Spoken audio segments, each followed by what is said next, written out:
I'm a grandpa. I've got 10 grandchildren. And when they reach the end of primary 7, I've written each one of them a grandpa letter. A letter of advice, because there's a tendency to listen to grandpa more than to listen to mommy and daddy, as everybody knows. And I've had to give them proper advice, because by then they're able to absorb things. And I've had to tell each one of them that if Scotland does not become independent and remains with the failing United Kingdom, the strongest advice I can give them is to get the best skill set you can have, or the best academic qualifications if you're lucky enough to go to university, in order that you can get out. I'm a grandpa and I've had to tell them that. At Kilmarnock on Monday night, right at the end, a young woman got up, young mother, and she said she didn't want to ask a question. She wanted to make an appeal to those who were swithering and those who were voting no.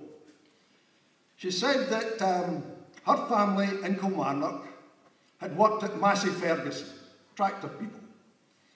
When it closed, her father took the family to Canada. And she said she had to be dragged from the arms of her grandpa because it was a traumatic occasion for her. And she spent 16 years in Canada before she could come back.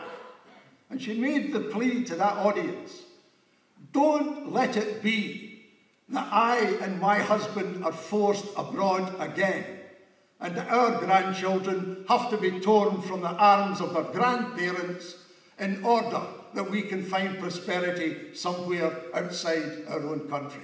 It was an electric moment, because it didn't matter what the politicians said on that platform.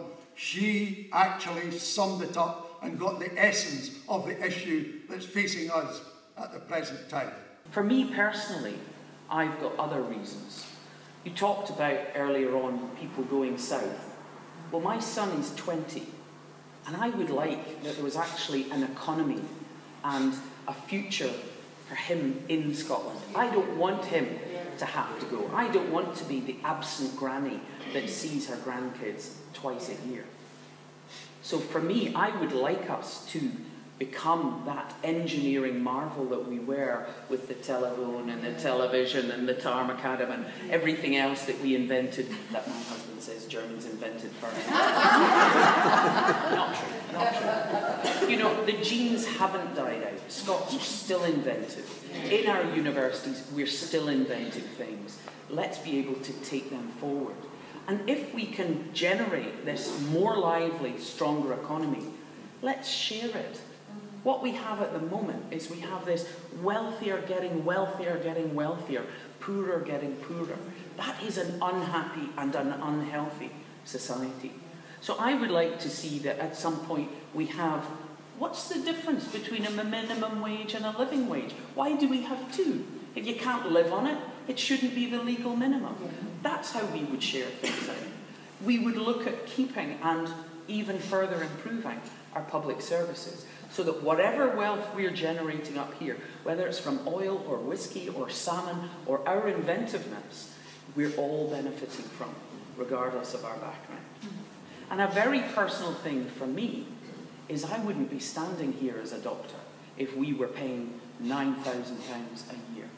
My stepfather chucked me out of the house when I was 18. Now, I know that the idea is that you don't pay it until you get to the end and until you're earning plenty of money. But you're talking 5 years to do medicine. That's 45,000 just in tuition fees. Minimal living costs in halls and books and everything else is 6,000 a year, and that's not going to the pub. You're knocking on the door of £80,000. That's a mortgage. How on earth would I ever have considered as an 18-year-old signing up to that? So I wouldn't be a breast surgeon. I wouldn't be doing what I'm doing.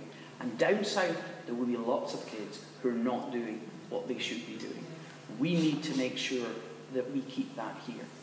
So we're the generation who have the honour, the opportunity, and the responsibility to vote yes and take our power into our own hands and then roll our sleeves up and spend the next decade building the Scotland we want. He turned round and he says, it's the ones that turn out in the rain that win. And you know what he meant by that? And what he meant by that was, it's about the will. It's about the people who are willing to stand in the rain because it's more important than staying dry.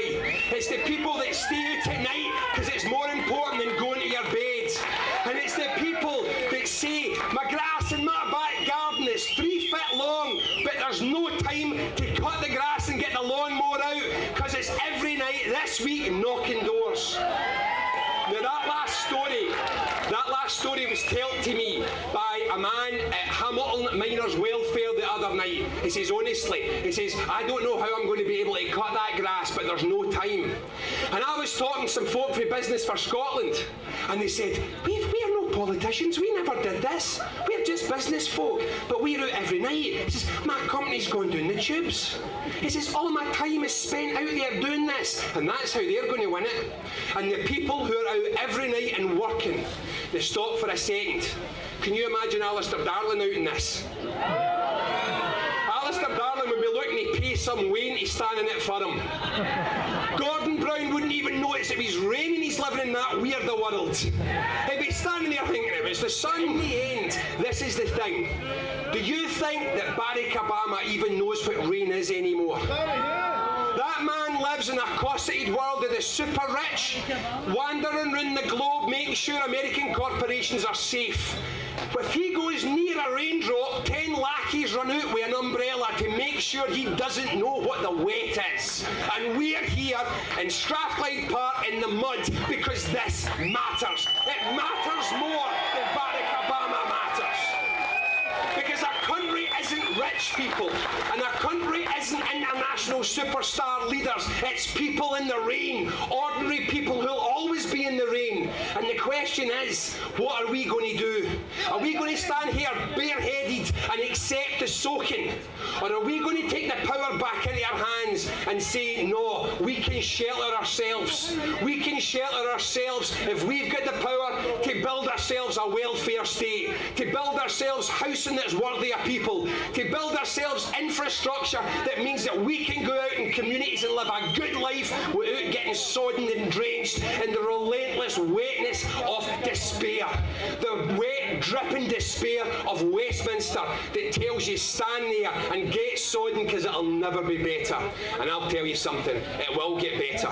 Because when you look in someone's eyes, who's not going to go home because it's thunder and lightning, and they'll stand there in the off chance that it hits them in the head, but they'll stand there anyway. Those are the people that win. And you know why we are winning? You know why we are taking this campaign? Because there's folk over there taking their wains to a fun fair, and they're saying, what the hell are those nutters doing over there? What are they doing? Why are they standing in the rain? Half of them have not got brollies. Some of them have not got a hat on. What are they doing? And that impresses people. Because when they go home tonight, they're going to say to their pals, you know what I saw today? I saw hundreds of folks standing in a field because they believe it can be a better country. What do they know that I don't know yet? What is it that they've got that I've not?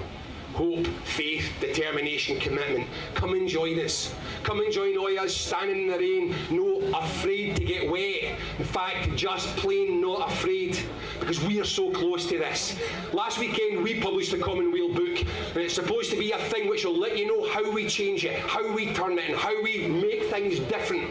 And I've been walking around the country talking to people and saying it's about confidence. It's about believing that we can change it. And I really genuinely believe that we can change it. And the thing that makes me think it is not the book that I carry to these meetings, it's the people that I meet at these meetings.